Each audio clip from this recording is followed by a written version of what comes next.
An artist has their canvas, a writer their manuscript, a weightlifter their body. But what do we as editors have that will show at a glance the hundreds of hours of focused effort we've poured into our creation? How do you view in a single image, one snapshot, a medium that's meant to be experienced in the fourth dimension, time? The answer? You really can't. But the next best choice is the editor's timeline.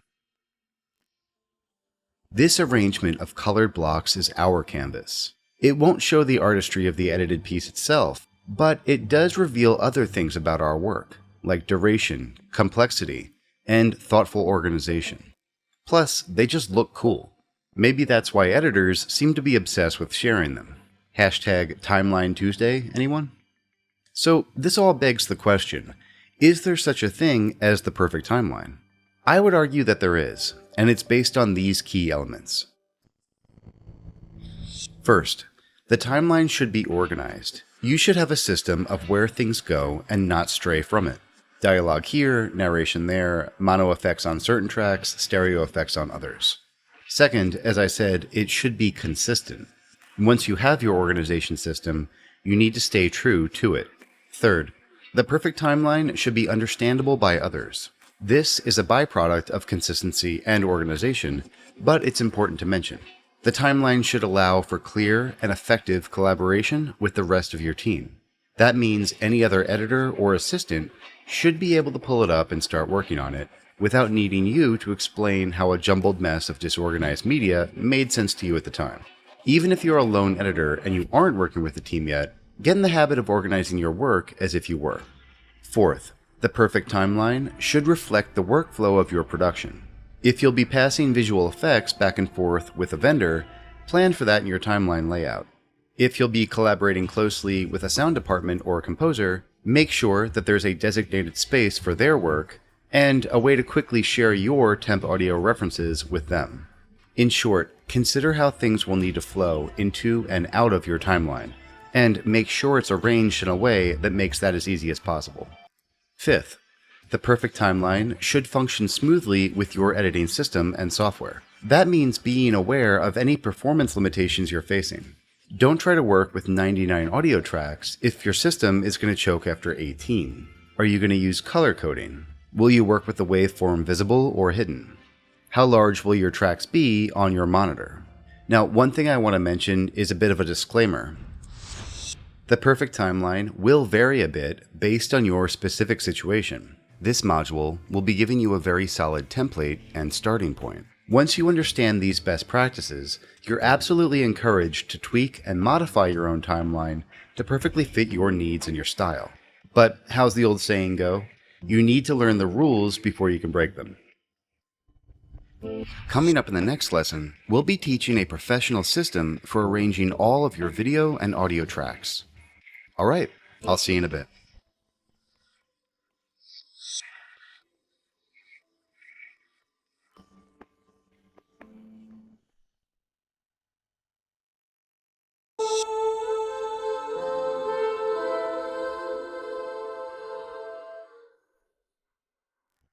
Okay, so here we have our editing timeline. Let's begin with V1 and we'll work our way up. So here we have video layers 1, 2, 3, and 4. These are the workhorse layers, where most of the picture editing will be happening. This is where you'll be adding all your footage to craft the scene. You'll also be using these layers for adding simple effects from your editing software. That might include picture resizes, keyed effects, wipes, fades, dissolves, and on and on. Moving up, we've got V5. If your project contains any more complex, externally created graphics or visual effects, they'll go here. That includes things like green screens, rotoscoping, digital characters, and more. Generally, if you've got another team member or company responsible for supplying these pre-made visuals, assign them all to this track. On V6, we've got our temporary color correction and grading. You'll use this track to apply adjustments to all the video tracks beneath it. For example, you might want to add a large correction or grade across a large group of shots. Or you might just need to apply an exposure fix to only a handful of shots. This track is where you'll do all of that. So V7, this is where we'll add our mat. Whether you're working in 16:9, 1:8:5, 2:3:5, or any number of other aspect ratios, it's a good idea to add a true black mat across the footage. This is going to give a more consistent viewing experience for you and your client, director, test audience, what have you.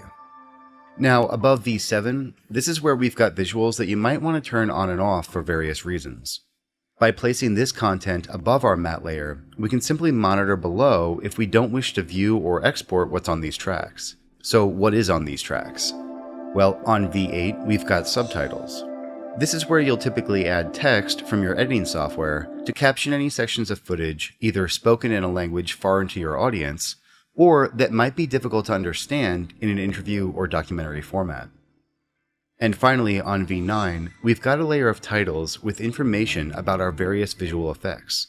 That includes shot numbers, version numbers, and any other information you and your team use for tracking. Of course, this layer only applies if you're using visual effects.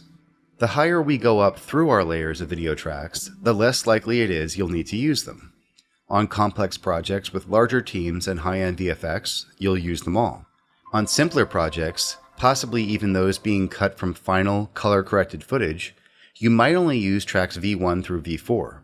Whichever scenario you find yourself in, these 9 video layers will cover all your bases. Alright, now let's take a look at our audio tracks. So, first a word about track order here. The tracks are arranged from top to bottom in the order you'll be cutting them. You'll be cutting dialogue first as you structure out your scene. Then, you'll build out some of your sound effects and your ambience, and then finally, you'll add music, temp or otherwise, if the scene requires it. Alright, so starting with A1 through A3, we've got 3 tracks of mono dialogue. Why mono, you ask? Or maybe you don't, but I'll tell you anyway. Dialogue is almost always recorded mono to eliminate any potential problems that might arise from a stereo recording. Dialogue recorded in stereo is asking for trouble, as you'll be open to problems related to phase issues, like this, interference, like this, and incredibly distracting sound placement of the voice, as it could potentially waver right and left depending on the exact microphone location on the set. Dialogue and other simple effects like Foley will typically be sent to the center channel. If you need to simulate any subtle effects that are typically afforded by stereo audio, you can add these later in the mix. Most commonly, that will include a bit of reverb to help simulate an environment and realistically place a voice in the correct three-dimensional space. On audio track 4, you can use this real estate for additional dialogue or narration if your project has it. Okay, moving down to audio tracks 5 through 8. On these tracks, you'll add your mono sound effects. Use these tracks for simple sound effects that don't benefit from a stereo recording.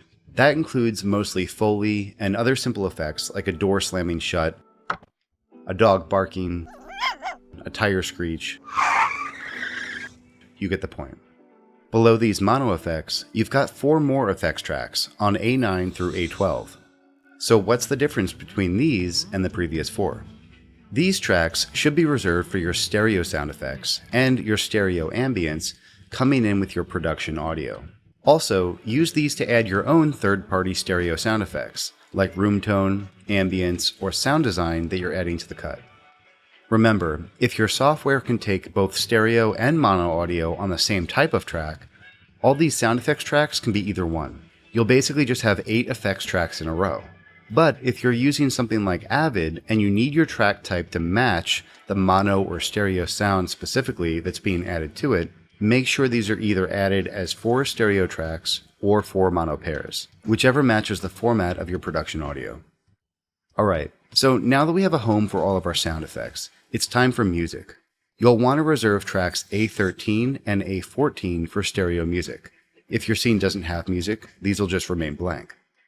And finally, the last 3 tracks at the bottom of our timeline are A15 through A17. These are also stereo tracks, and their job is to hold the stems that you receive from the sound department.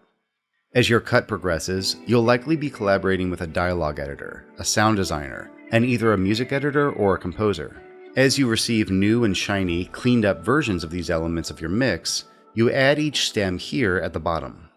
One for dialogue, one for effects, and one for music. For example, once you receive your cleaned up dialogue stem, you'll add it on A15, and then you'll mute tracks A1 through A4, containing your rough dialogue edit. The same with your sound effects on A16. You'll mute A5 through A12. And of course your music stem will live on A17, and you'll mute your rough music edits on A13 and A14. Okay, I know that was a lot of information to take in all at once. If you'd like a reference of this track layout, you can download the track layout PDF below this video. In this lesson, we walked you through a reliable and organized method for how to arrange your different video tracks on the timeline, from rough picture to VFX shots, subtitles, and everything in between. Then, we discussed how to arrange the various audio tracks you'll likely be using, and we learned how to make sure that they're laid out in a way that meets the needs of your editing workflow. Now that we've got all of our tracks arranged in a logical and systematic fashion, it's time to add a bit of color. Coming up in the next lesson, we're going to look at how color coding can make your timeline much easier to understand at a quick glance. Alright, I'll see you in a bit.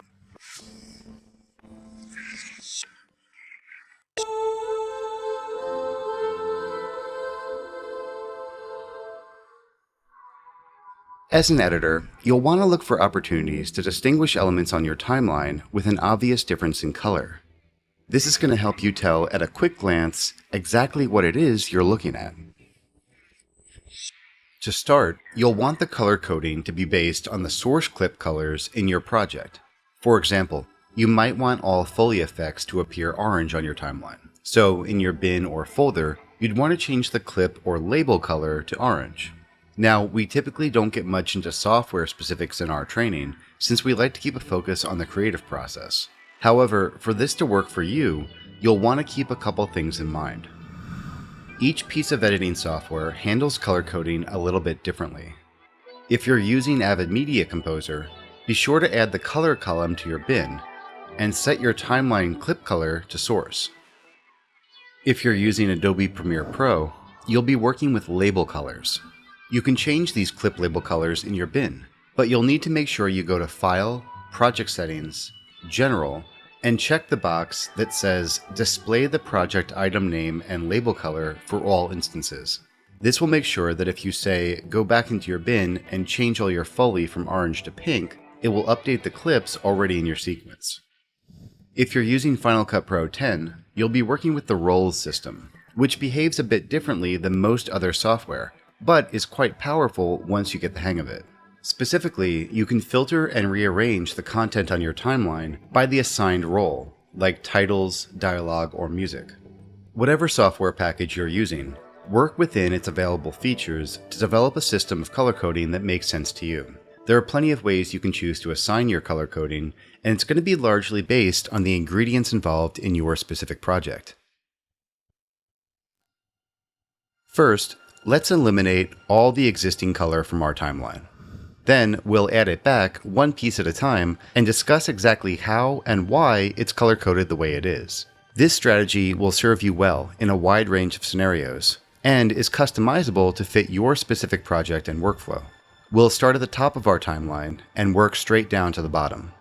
First, for our titles, subtitles, and matte, let's actually stick with these 3 shades of gray. We won't be interacting much with these layers, so it's not as important to have them stand out with a bright color. Let's save our actual color choices for the rest of our working tracks. Next, use one color to represent a finished visual effect, say the color of a green screen, and another to represent a work in progress. We'll go with yellow. Now, when it comes to your actual footage and synced audio, there are a couple of ways that you can use color coding to make your life easier. One method is to color code odd scenes one color, let's say blue for scenes 1, 3, 5, 7, etc., and even scenes another, like pink, for scenes 2, 4, 6, 8, and so on. This will help you quickly visualize the pacing of the film by clearly showing the length of each scene and how frequently you move from one to the next. This method is often the most useful. A second method you might choose is to assign colors based on characters. Maybe your protagonist is blue, your antagonist is dark green, your love interest is pink, You get the point. This is great for helping you tell at a glance who's getting the screen time and how often. If you go this route, just be careful not to let things get out of hand. If you assign 10 different colors to your various cast members, you're going to have a tough time making sense of it. If you're unsure of which method to go with, stick with color coding by even and odd scenes. It's the most straightforward and often works the best. Moving down your track layers, you've got your 8 layers of sound effects and backgrounds. I'd recommend assigning one color to all your Foley and sound effects, maybe orange, and another to all your backgrounds and ambience.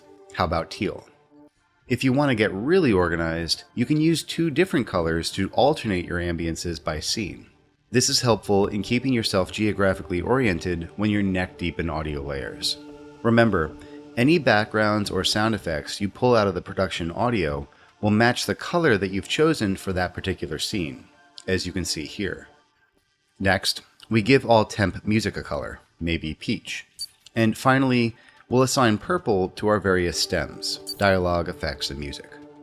And there it is. Your completely organized, labeled, and color-corrected timeline. Obviously, feel free to choose any colors you like for each of these components, as long as you can easily tell the difference between them. It'll take you a bit of time to get everything arranged and set up in your software, but the time and the headache it'll save you while you're editing will more than outweigh the cost. In this lesson, we showed you how to color code your source footage clips either by scene or by character. We gave you some ideas on how you might consider color coding video tracks containing VFX, mats, subtitles, and color grades. And finally, we looked at the process of color coding our audio sources, specifically our layers of sound effects, backgrounds and ambience, temp music, and final audio stems that we might receive from the sound department. Coming up in the next lesson, we're going to look at 5 tips for working with timelines that'll save you headaches, late nights, and a lot of wasted effort. All right, I'll see you in a bit.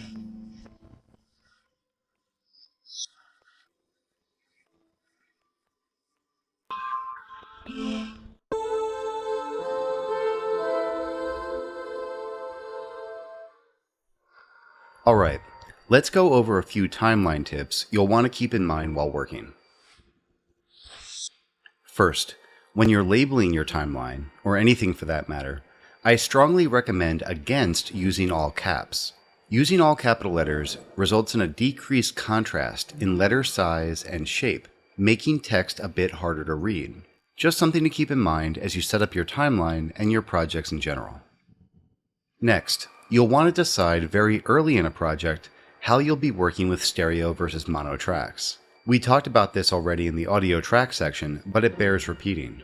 Some editing programs will allow you to place media on any track. For example, Adobe Premiere allows you to move a piece of single-channel mono audio from a mono track to a stereo track and vice versa. This is great and super flexible. You don't have to worry too much if that's how your software functions. Other programs, like Avid Media Composer for example, will only allow you to place mono media on mono tracks and stereo media on stereo tracks. That means you'll need to have a plan from the very beginning, which tracks will contain which type of audio. Splitting stereo tracks into dual mono tracks later on down the road is going to create a lot of confusion. And at least in current versions of the software, there's no good way of going from dual mono tracks back to a single stereo.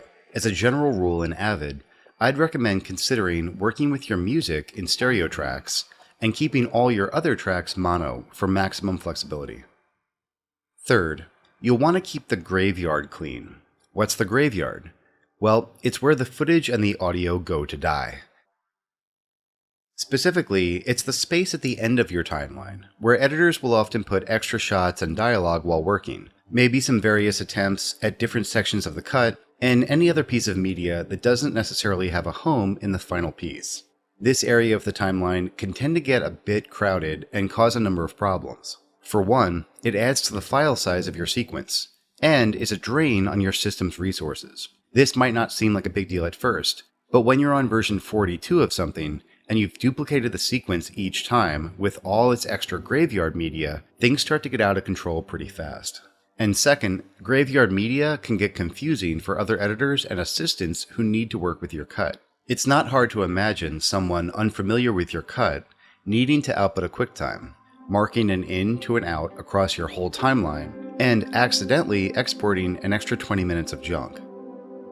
Fourth, keep in mind that you can always add more tracks as needed. For example, in our timeline template, we allocate 2 tracks for cutting your stereo music. But at some point, you might find yourself working with the instrumental stems of a cue, meaning you'll have a track of percussion, a track of guitar, and so on. In this scenario, you'd be getting into some pretty heavy-duty music editing to really customize it to perfectly fit your cut, in the absence of a dedicated composer for the project. In this case, you're going to need a lot more music tracks. Feel free to add them. The same goes for sound design. If you're cutting something that needs more than the 8 tracks that we've dedicated to effects, add a few more and bump everything else down. On the flip side, try not to add more tracks than you actually need. You want to be able to fit all your tracks on your monitor without having to scroll up and down to see them all. I like to put my entire timeline full screen on a dedicated second monitor. This brings us to track size.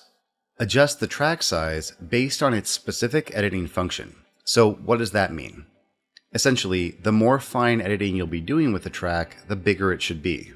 Make your audio tracks a bit larger than your video tracks. And with your audio tracks, give a little bit more room to dialogue and music than sound effects. Now, this primarily applies if you choose to work with waveforms for your audio editing, where you'll want to see the syllables in the dialogue and the beats in the music. Also, don't be afraid to expand a track to be huge if you really need to do some detail work. You'd be surprised at how many editors try to finesse a cut without really being able to see what they're actually doing. Alright, so that pretty much wraps up our timeline module. Now that we've got a good plan for organizing and working with our tracks and media, it's time to go a bit deeper into the editing process. Coming up in the next module, we'll be jumping into the world of dialogue editing, beginning with some rules for working with different audio sources. Alright, I'll see you in a bit.